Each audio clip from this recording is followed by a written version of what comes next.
일단은 저는 기술 결정론을 지지하진 않고요. 네. 즉 기술이 모든 것을 결정한다고 보지 않고 그래서 하나의 미래는 없고 그 기술의 어떤 경계 내에서 다양한 선택지들이 존재한다. 그 선택지 중에 중요한 게 기업일 수 있겠다. 기업의 의사결정일 수 있겠다. 그리고 기업의 의사결정할 땐 또 당연히 기업 오너는 여러 가지 것들을 또 고려하면서 사회적 분위기 또 들어오는 친구들의 특징들 여러 가지 고민하면서 한다. 즉 이제 결론은 아니고 말씀드리면 이제 기술과 어떤 기술 외적인 요인들 우리가 선택할 수 있는 게 이제 있다는 거고요. 또 그런 면에서 이제 자율과 재량의 조직 문화를 얘기할 때 제가 말씀드리고 싶은 것은 옛날보다 현재보다는 미래에 좀 더 조직을 플랫하게 만드는 데 드는 비용은 적고 이득은 크다. 지금 되게 토란 조직이잖아요, 그죠? 위계적인 조직이잖아요, 그렇죠. 그죠? 이걸 좀 더 플랫하게 만들어야 하는데 수평적으로 만들면 그렇죠. 수평적으로 만들 때 드는 비용은 적고 이득은 클 것이다, 점점. 라고 생각합니다. 그 근거가 예를 들면 이런 겁니다. 우리의 지금 기업 조직의 특징은 어떻게 보면 산업혁명의 어떤 산물 같은 거거든요. 이제 주식회사 제도가 만들어지면서 옛날 기업 조직이 만들어졌을 때 그 당시 정보통신기술이라는 거는 지금과 달랐습니다. 한 명이 기껏해야 한 10명 정도 통제하는 그런 시스템이었어요. 그러면 10,000명의 조직이 필요하면 10명이 한 명이 10명, 그 한 명이 또 10명 하다 보니까 조직이 이제 토래질 수밖에 위계적인 조직이 될 수밖에 없는데 지금은 정보통신기술의 발달이 한 명이 10명이 아닌 100명 정도를 통제라는 표현이 이상하지만 하는데 훨씬 더 옛날보다 비용이 적게 들어요. 카톡방 이런 것도 그렇죠. 있을 수도 있고요, 네네. 그죠? 맞아요. 그리고 일을 좀 더 이제 프로젝트 베이스로 하는데도 훨씬 더 비용이 적게 들고 옛날보다. 그렇죠. 저 무슨 얘기를 하고 싶은 거냐면 조직이 토란 조직이 좀 플랫한 조직이 되는데 지금의 어떤 기술 변화나 기술 발전이 훨씬 더 유리한 환경일 것이다라는 게 첫 번째 이유이고 두 번째 이제 들어오는 친구들, 코호트들, 청년들이 어디에 더 행복해하고 더 동기부여가 될까라고 생각을 해보면 또 당연히 위계적인 것, 금전적 보상만 주는 것보다는 좀 더 플랫하고 의사결정을 스스로 할 수 있게 하는 거에 대해서 동기부여가 옛날 우리 선배들보다는 더 많은 인센티브를 하고 느끼고 동기부여가 된다. 이 두 측면만 일단 보더라도 합리적인 경영자라면 이윤극대화를 하기 위해서라면 옛날보다는 이제 지금 현재보다는 미래로 가면 갈수록 좀 더 자율과 재량의 조직으로 가야 되는 것이 훨씬 더 기업 입장에서도 훨씬 더 유리할 것이다. 게다가 아까 말씀드린 것처럼 정부가 정책적 너칭을 통해서 이 새로 들어온 젊은 친구들이 기업 내 지식뿐만 아니라 자기가 원하는 다양한 지식을 습득할 수 있도록 정부가 지원을 해준다면 기업가들의 의사 판단이 이런 것들도 분명히 다른 방식으로 갈 가능성이 있고 다만 그런 전환의 계곡을 우리가 조금 더 이제 코스트 없이 좀 더 부드러운 방식으로 넘어갈 수 있게 다양하게 지원해 줄 필요는 있겠다 이런 생각을 합니다. 예. 그렇군요. 예. 저도 이렇게 요즘 들어서 많이 이 수평적으로 운영을 한번 좀 해보고 있는데요. 저희 랩2050도 그렇고 그 전에도 그런 방식으로 프로젝트도 운영을 해보고 조직도 운영해 보는데 확실히 다르긴 달라요. 예전에 전화로 이야기를 할 때는 1대1 소통이기 때문에 항상 이렇게 선을 타고 올라가면서 라인처럼 보고를 할 수밖에 없었던 것 같아요. 조직 형태나 운영 방식이 어떻게 돼도 그걸 수평적으로 하려면 너무 어려운 거잖아요. 부장이 모든 사원들한테 전화해서 조정을 해야 되니까 못하게 되는데 지금은 카톡방 하나 열어놓고 할 수 있는 거니까 네.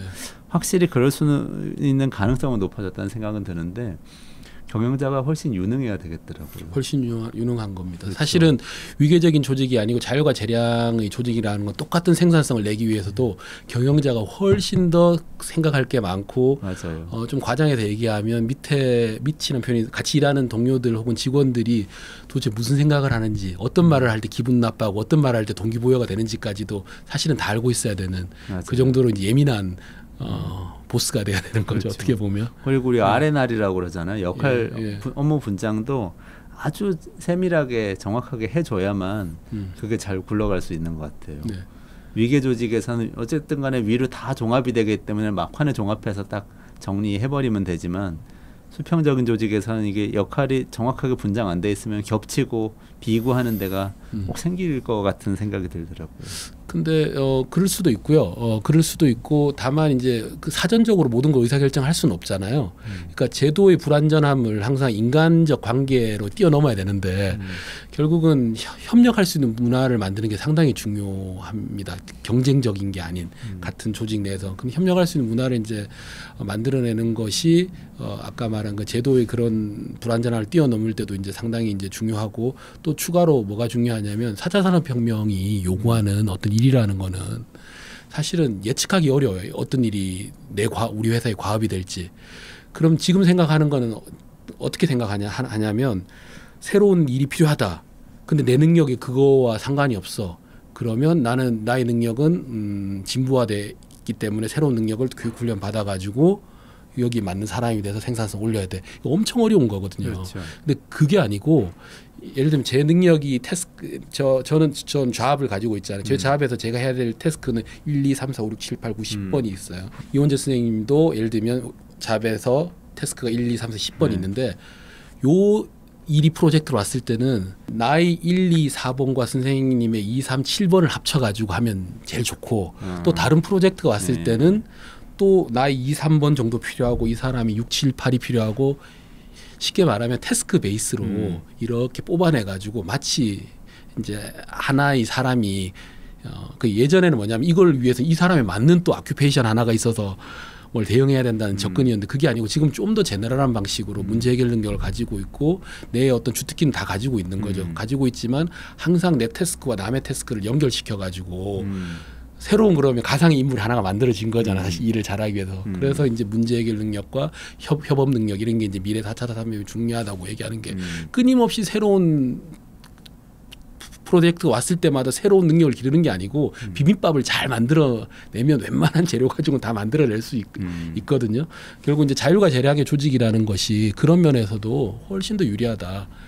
그럼 사실 3명 가지고 태스크 10개씩 가지고 있으면 3명 가지고 마치 한 30명처럼 활용할 수 있는 거잖아요. 어떻게 보면. 그렇죠. 이제 그렇게 할 때 위계적인 조직은 그렇게 하기가 어려운데 수평적 조직들은 그것이 훨씬 좋고 그렇게 되게 중요한 것은 또 하나의 중요한 능력은 뭐냐면 서로 협업할 수 있는 능력들.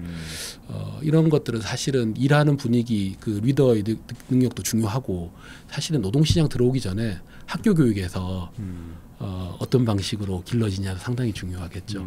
외로운 경쟁만 하면서 전쟁터라고 맞아요. 생각하면서 중고등학교를 보내면서 하루아침에 또 이렇게 바뀌지 않거든요. 이런 것들이. 그렇죠. 협업하기 참 어려운데 그런 상황에서는.